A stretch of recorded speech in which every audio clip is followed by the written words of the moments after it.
Welcome to this lecture on in APL 106, and today we will talk about integral flow analysis. And as you will recall, we had talked about steady and unsteady flow. Let me do a recap of this for you. What we said was, we look at a fluid property beta. Beta is a field property, which means it is a function of x, y, z, t, and beta could be any property like velocity, pressure, temperature, stress, viscosity, anything. So, now if you are at a particular location and you find that beta does not change with time, and this happens at all locations, then the flow is said to be steady. So, steady flow means any property of the flow does not change with time if you are at one particular location, and for all locations this happens. And what I want to focus on now is that whether a flow is steady or unsteady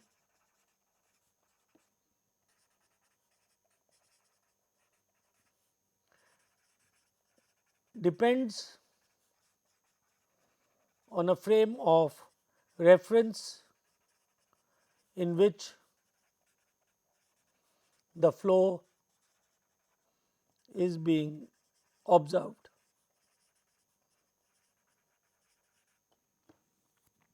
So, for example, let us think of this. There is a cylinder in a fluid,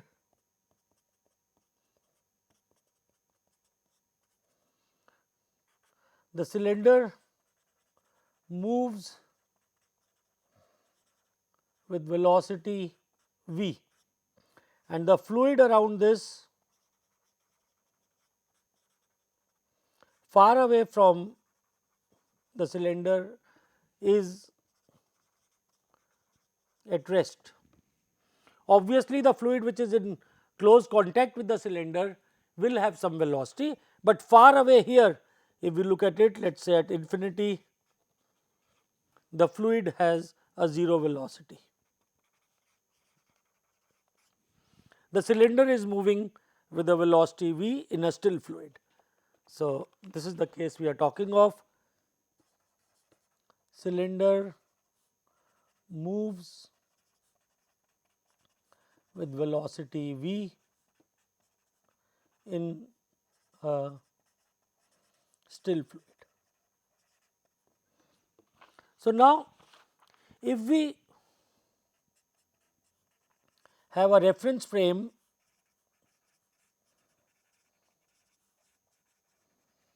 attached to the ground,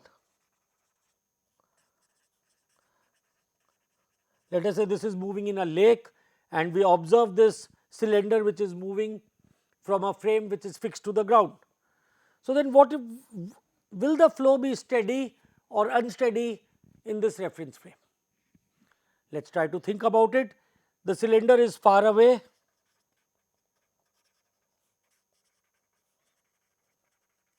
then in the fluid the velocity is 0. As the cylinder approaches the point of observation, the fluid has a velocity, and when cylinder is at point of observation,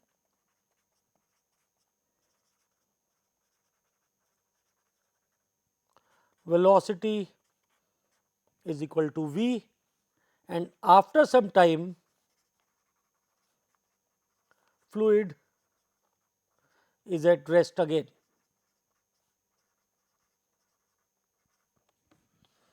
So, why is this flow unsteady?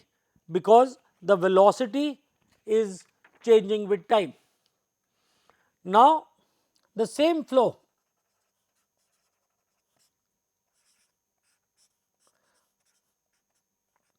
I place the reference frame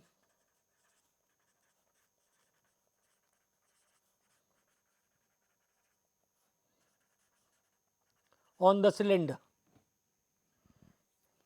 Then what happens is, on the cylinder, because the reference frame is placed, I will see the velocity as 0, and this cylinder is moving to the left with the velocity v. So, what do I see at infinity here? Very far from the cylinder, what do I see? I will see the fluid moving to the right with the velocity v, and with time, as the cylinder moves, this is in an infinite fluid, you will keep on just observing the same thing again and again, and therefore, in this frame, so we place the reference frame on the cylinder, and in this frame the flow is steady, because, and you can observe it, because things, when I move on the cylinder, move with it, I will see the same thing again and again. I will see from infinity the fluid is coming to the towards the cylinder, and otherwise I will just the same things will be observed again and again. So, the whether a flow is steady or unsteady can or depends on the reference frame in which you are observing the flow. We had also talked of dimensionality. I will just, without explaining, repeat this again. What we had said was a flow could be 1D, 2D or 3D, and what we said was 1D would mean the property beta is equal to beta of x and t, and in particular the velocity vector v is equal to Vx of x I. In 2D flow we said the property beta was a function of two spatial variables. It could or could not be a function of time, that is why I put t here, and here we said was velocity in general we will write it as Vx x comma y I plus Vy x comma y j, and sorry, I could also, if the time is there, time could also be there in all these three. So, if it is only a function of one spatial coordinate, then it is one dimensional, two coordinates it is two dimensional, and 3D flow in general beta would be equal to x y z t, and velocity will be equal to Vx x y z t I plus Vy j plus Vz k, and again I am not expanding that, Vy and Vz are functions of x, y, z t, and similarly Vz. So, I did not write it explicitly there. So, this is how one talks of a 3-dimensional flow. Now, let us also talk of a typical analysis which we use in fluid mechanics, and which is called a control volume approach, and this will be the basic of our integral flow analysis. So, and what we will do is, let us first differentiate between what we call as a system and a control volume. A system is an arbitrary quantity of mass of fixed identity. That means, we talk of the same set of particles. This system, you can also think of it in what we have called in our mechanics course as system of particles, and everything external to the system is called surroundings, and the system interacts with the surroundings through its boundaries. So, there is a boundary which the system has got. The boundary need not be fixed, it can vary with time, but the particles which make up a system are the same. And this is the approach which we are used to seeing in mechanics. And this would also be, if you recall, the Lagrangian approach, where you take a particle and you follow it. So, here we are talking of a system which is consisting of those same particles, and we observe their motion. Now, in fluid mechanics, if we keep on studying the system and try to find force on a system, things may not be all that useful for us. For example, if we have flow in a pipe and my system consists of the fluid particles which are flowing through the pipe, then what happens is, initially the system which I am following is outside the pipe. Then as the flow goes in the pipe, the system of particles goes inside the pipe. After some time, this system leaves the pipe. And so, when you observe all this, the quantity of interest will be how much is the force being exerted on the pipe. So, therefore, instead of focusing on the system of particles, we focus on what is called a control volume. And a control volume, the most general definition what I can say is, control volume is a region in space, and generally in most problems it is a fixed region in space. So, but as a general case, I will give you an example of this in a moment, but as a general case, the control volume can be deformable, which means its shape can change, it is not a fixed region. But most of the cases we will take the control volume will be a fixed region in space. But control volume, we use the symbol CV for control volume. In general, it can also move, that is one thing, can also be moving, and two, it can also deform. Deform will mean it changes its shape. Moving could be a translation or rotation.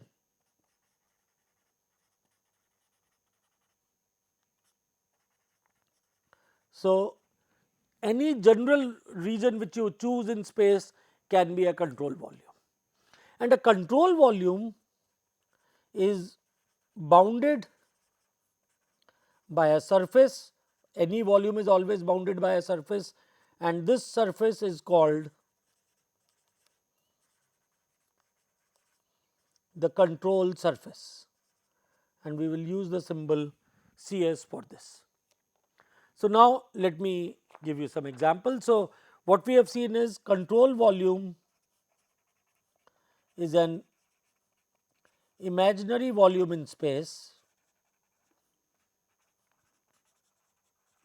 and control surface is the imaginary surface which binds the control volume. If control volume deforms, then the control surface will change. If control volume does not deform, then the control surface is fixed. But one thing we will observe is the fluid can pass or penetrate through the control surface. So, while we have talked of a control volume as a volume, it does not mean that its surface is rigid or it cannot allow any fluid to pass. And let me, as I said, I will give you an example. Suppose we have a pipe in which a fluid is coming and is leaving. So, pipe in which fluid comes. So, here what I can do is I can choose, and we will show a control volume or rather a control surface with a broken line. So, I use a different color here. The control, I can choose a control volume which is cutting on the left side where the fluid is coming in. I can make it straight, I can make it at any angle, and maybe let us say I choose a control surface on the top which is just avoiding the pipe, just touching the pipe along its circumference, and again it cuts like this. So, this could be an example of a control volume. I can take a second example of the same control volume, where I can choose, now I show it with blue, I keep the fluid part the same, but now I include the pipe in the control volume, and now this control volume includes the pipe, and I cut it like this. So, this is another example of control volume, let me call it CV1 and CV2. In control volume 2, the outer part of the control volume, let us say just touching the outer part of the pipe. In control volume 1, it is touching the inner part of the pipe. And so, control volume, from this example what we see is it can also include a solid inside it, and it can also touch a solid surface, touch a solid, or it can also cut through a solid. So, control volume, I will repeat this, can include solid inside the control volume, that is one thing, or it touches, just touches a solid surface, or 3, it cuts through a solid surface.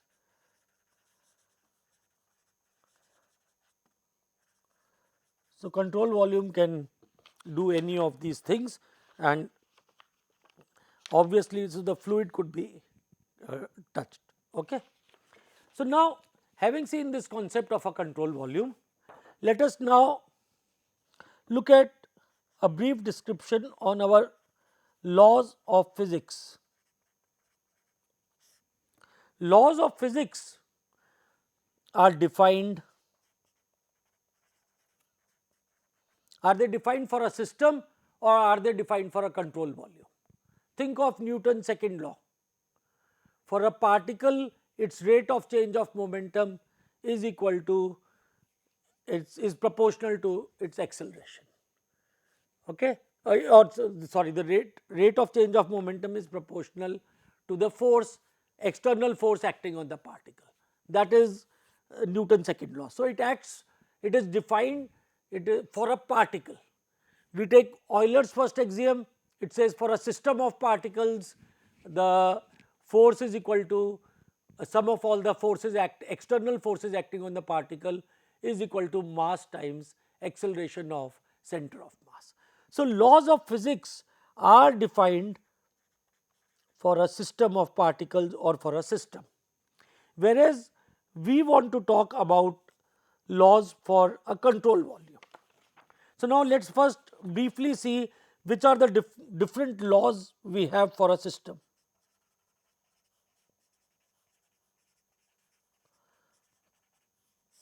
The first one we know is that a system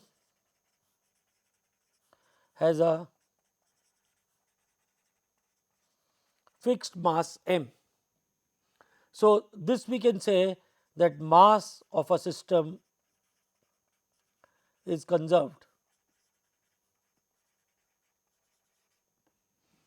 Now, this is so basic a law that we do not even think of it as a law of physics. It just assumes mass is constant. We always assume that when we solve problems. But this is the first law, and this we will write it as. Now, here I will come to this justification later and talk a bit more about this, but we use d by dt or capital D by dt when we are talking of the rate of change of property for a particle or a system. So, this is different from partial by partiality, which is you stay at a place and you observe things do not change with time at that location. So, if we are observing the property for a particular particle or a system, then we use the sign d by dt or capital D by dt. So, this is the notation we will use in fluid mechanics, and in terms of d by dt, so the conservation of mass tells us dm by dt is equal to 0. The second law which we have for a system, second law is for force, and what we have is force on a system is equal to its mass times acceleration of center of mass, and this is Newton's second law or Euler's first axiom. Enough has been said about this in our course on mechanics, so I will not torture you more. The third law which we have, again which we have seen in mechanics, is sum of moments about a point A is equal to rate of change of angular momentum about that point A, where h of A is equal to sum of r cross v dm or r cross v, I will write it as delta m, and this is basically the angular momentum. And you sum over all these particles, that is what will give you the angular momentum about point A, and this r is the position vector of the particle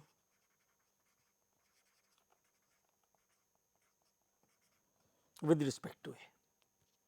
But for this law to be valid, you have seen in your mechanics course, point A cannot be a general point.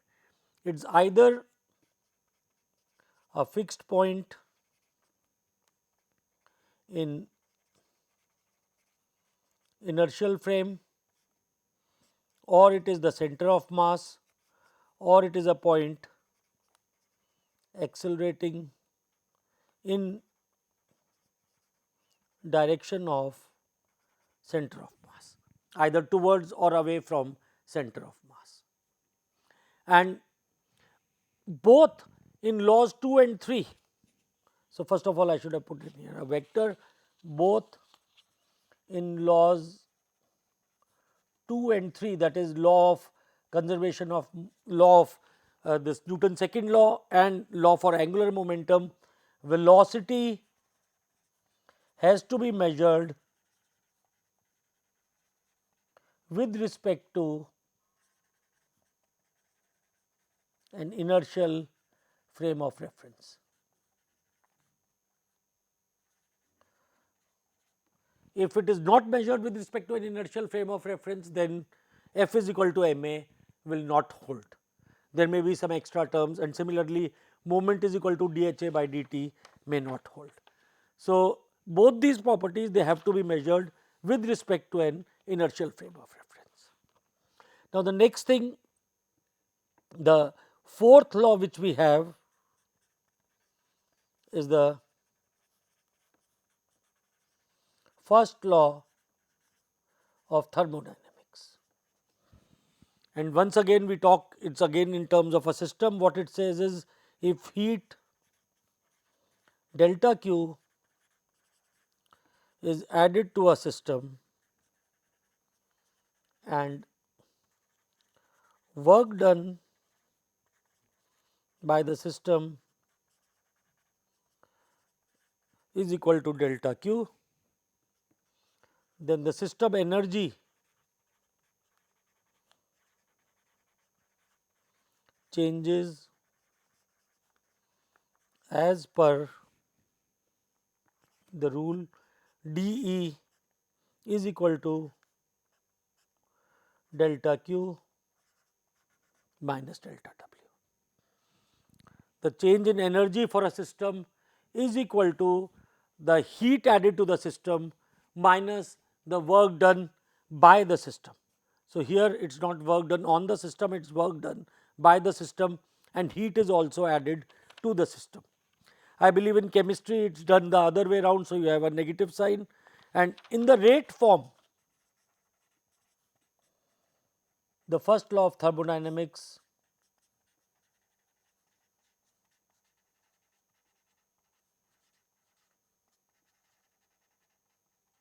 this is written as dE by dt is equal to Q dot minus W dot in the rate form. So, this is the fourth law which we have for a system of particles. And finally, there is one more law which is the second law of thermodynamics, again valid for a system. What the second law of thermodynamics tells us is the entropy change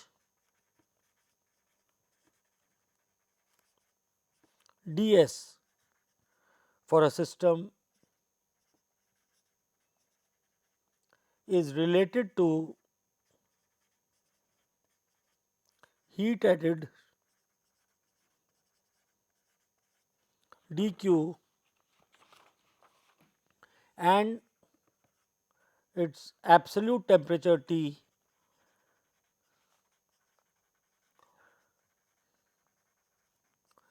by the relation that ds is greater than or equal to delta q upon T.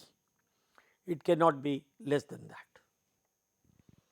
Now, these are the basic laws which we have for a system. Now, what we want to know is that these laws which are come from our knowledge of physics, they are valid for system of particles. In a system involving fluids,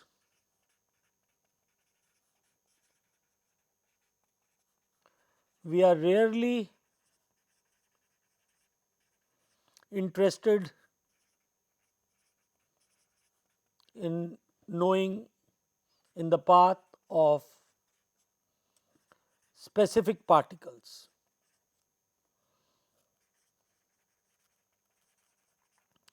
Fluid mostly forms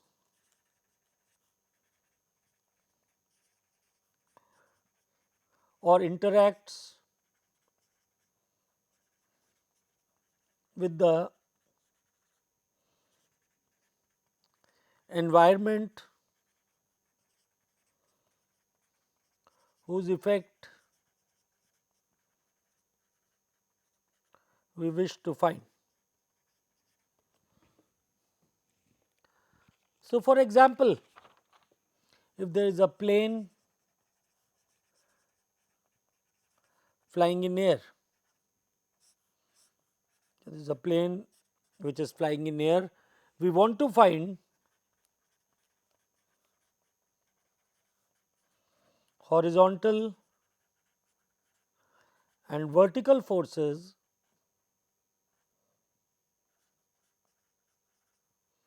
on the plane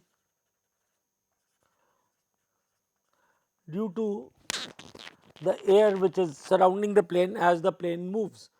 So, now we know this horizontal force, I am just giving you, we will call it as drag, and the vertical force will be called as lift.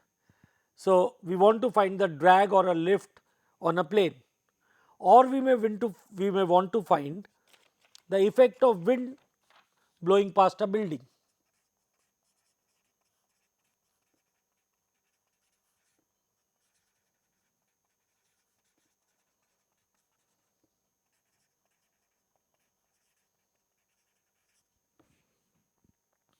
So, therefore, for all these we will require that basic laws which are applicable for a system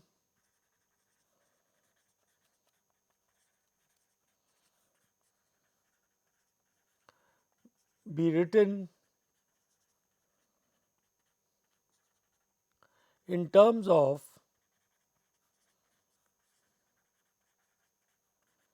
a control volume. So, instead of talking of the particles which are there, we will focus on our attention on a region of space and see how much force or torque or other things are being applied by the particles which are passing through this on the region in space or the control volume.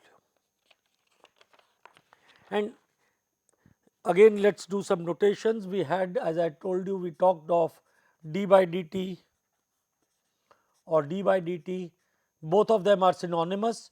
Some books in fluid mechanics you will find using capital D by dt. Our textbook uses, the book in on white uses small d by dt, and this means the rate of change of property associated with a system of particles. So, therefore, if we follow the particles, we get this rate of change. Now, what happens in a control volume? In a control volume, which is a region of space, what will be the rate of change of property in a control volume? So, control volume, we will observe the property, and if we keep the location fixed, the rate of change will be the partial derivative. So, let us assume that the control volume is fixed in space. I observe the rate of change of velocity of fluid as it passes the control volume. So, therefore, this derivative will be the partial by partiality, which means you keep x, y, z. So, now what we have seen is the laws of physics, they talk of d by dt or small d by dt of properties of the system. Whereas, in a control volume, what we have is partial by partiality, and there is a relation between these two quantities, relation between capital D by dt and partial by partiality. There are two forms. The first one is a differential form, which is very easy to see, but I will differential form, sorry. And the second one is the integral form, on which we will focus and this integral form is also called Reynolds transport theorem. The differential form is quite straightforward to derive and we will do it a bit later, but right now we will focus on the integral form or the Reynolds transport theorem.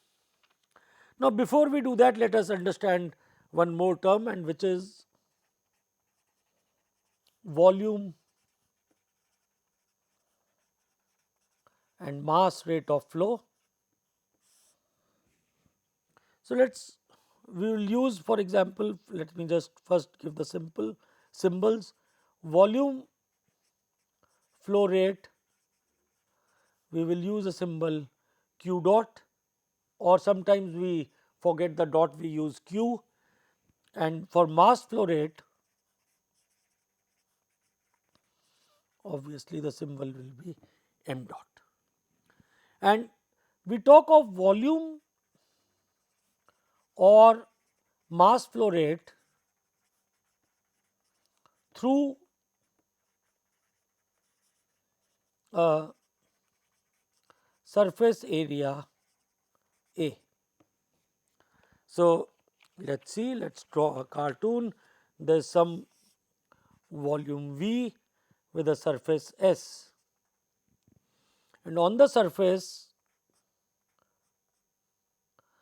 so this surface is encompassing the entire volume. So, for example, if this is the volume I am talking of, surface will consist of entire thing which is bounding the volume, and whatever is inside is the volume.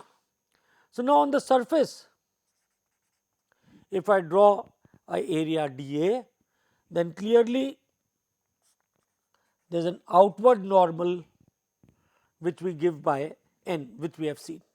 Now, let us say at this point the fluid velocity is v, which is crossing the surface out, and between v and n the angle is theta. So, we have, let us write it down, a surface S on which we choose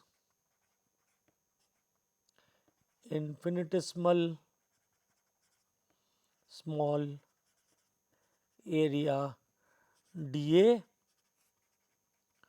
with normal n, and fluid has a velocity v at this point. Now, v could vary as we move on S. So, v is the velocity at this point. In general, this velocity v could vary with its location on S. So, I am talking of a particular location, that is what the velocity is. And let theta be the angle between V and outward normal n to dA. So, that means let us look at this, let us magnify this. This is the volume dA, this is the normal, and this is the velocity v.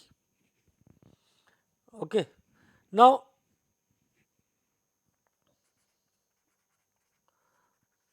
the amount of fluid which crosses out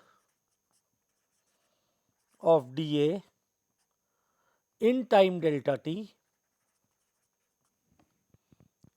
So, now if n is the normal, v is the velocity, at this angle is theta, what you can see is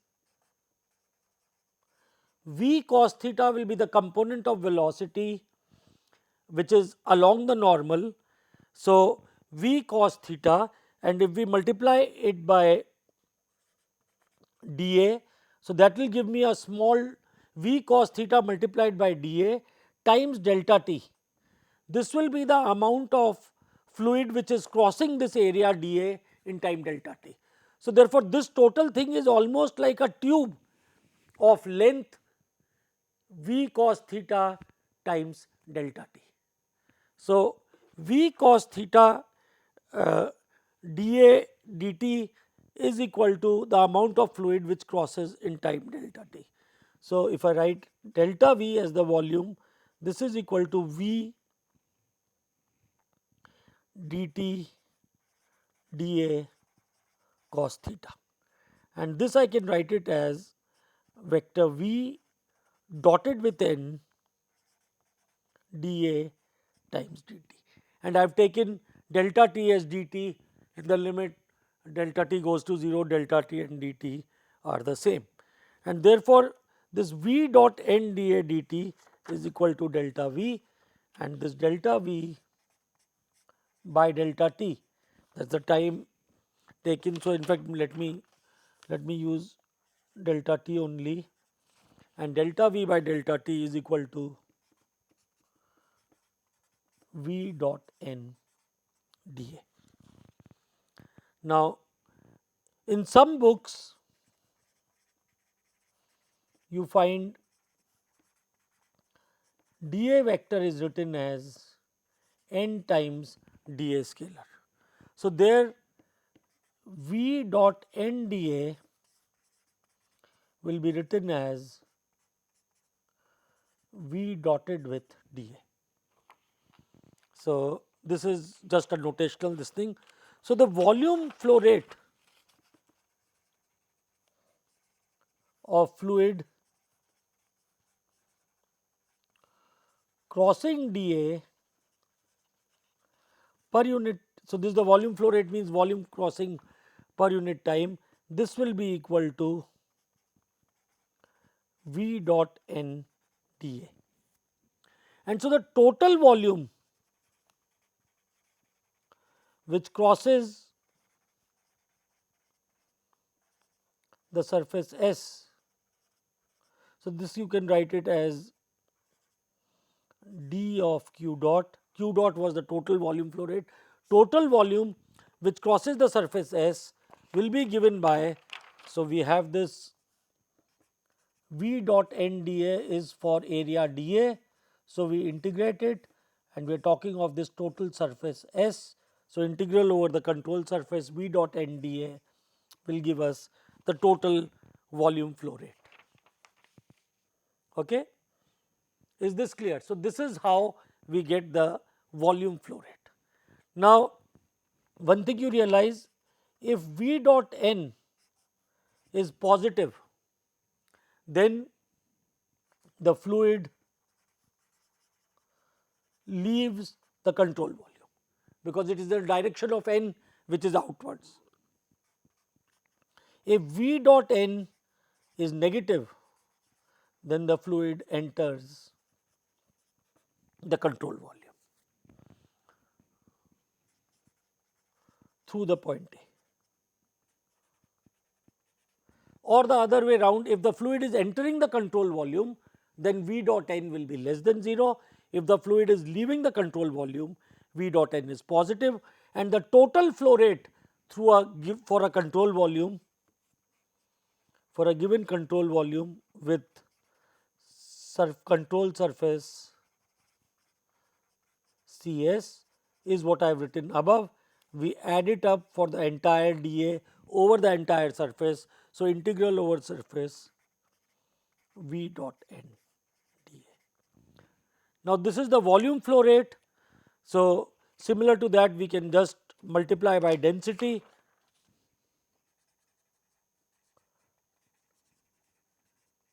and we get the mass flow rate. So, what we get is m dot is equal to integral over the control surface rho times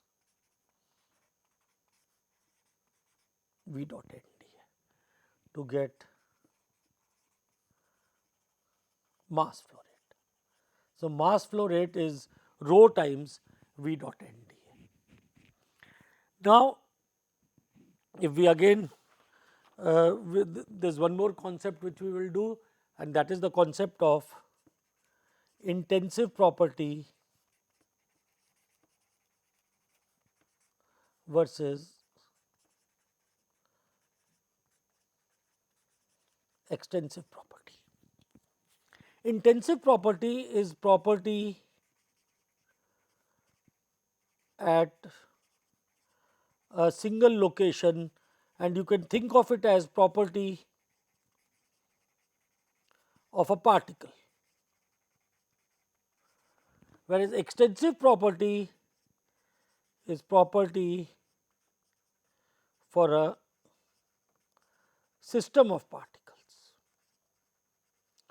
If it is a big bunch, then we will say it is a property of the fluid system. So, let us say if B is the property of a fluid system, and we have seen some examples of this. It could be energy, or it could be the momentum, it could be the angular momentum. So, B could be energy, momentum, mass, angular momentum. Then the corresponding property per unit mass, which we will get by taking a derivative of B with respect to mass. We call it as beta, and this is called the intensive property. So, for example, so this is property per unit mass. If B is equal to the linear momentum of the system, then what is the corresponding intensive property for momentum? Momentum is mass times velocity. I take a derivative with respect to mass, I will get beta is equal to V. If B is equal to mass of the system, then what will beta be? Beta is equal to, then in case dm by dm, so this will be equal to 1. And if B is equal to the angular momentum, then beta will be equal to r cross V. It will be equal to the angular momentum of the particle, h is the angular momentum of the system. If B is equal to the total energy, then its beta will be equal to what we call the specific energy. If B is the volume, now what do we mean by volume of a system? That means whatever volume is being occupied by that system of particles, then think about this, what you will get is beta will be equal to 1 over rho. And so, B is B of the particles contained in a control volume. So, B of particles in a control volume of the total B quantity will be equal to integral of beta rho dV, whereas this integral is on the control volume. So, at each point in the control volume, which is dV, we look at the beta rho, add it over the entire control volume, we get B of particles in the control volume. Okay. So, now if we look at it, what we have are two terms. One is dB by dt or capital dB by dt, both of them we have said are interchangeable. This is the rate of change of B of particles associated with system of particles.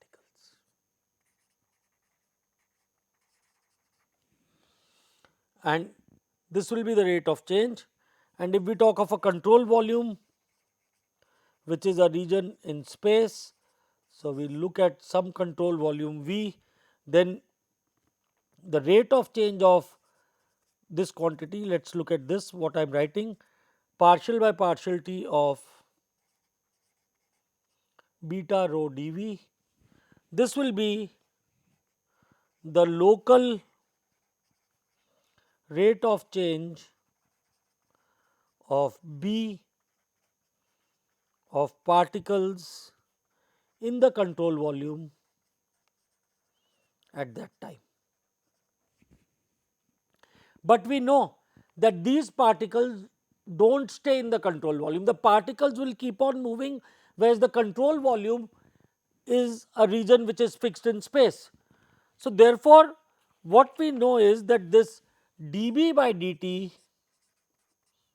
will not be equal to partial B by partial t, or partial by partial t, I should write it as integral of beta rho dV. These two quantities will be different. This is rate of change of B of those particles, and this is local rate of change of beta times rho of particles inside the control volume. If the particles stay inside the control volume, they do not move out at all, then these two quantities will be identical. But because in case of a fluid flow, the particles cross the control volume, therefore, the rate of change of B of the particles will not be the same as rate of beta rho of the particles which are inside the control volume, because the particles keep on changing, and the relation between these two is what we call as Reynolds transport theorem, and this relation we will derive in the next class. The Reynolds transport theorem, which tells us what is B between system and B of a system and B of particles in a control volume, which will keep on changing. So, with this I will end the class here. Thank you.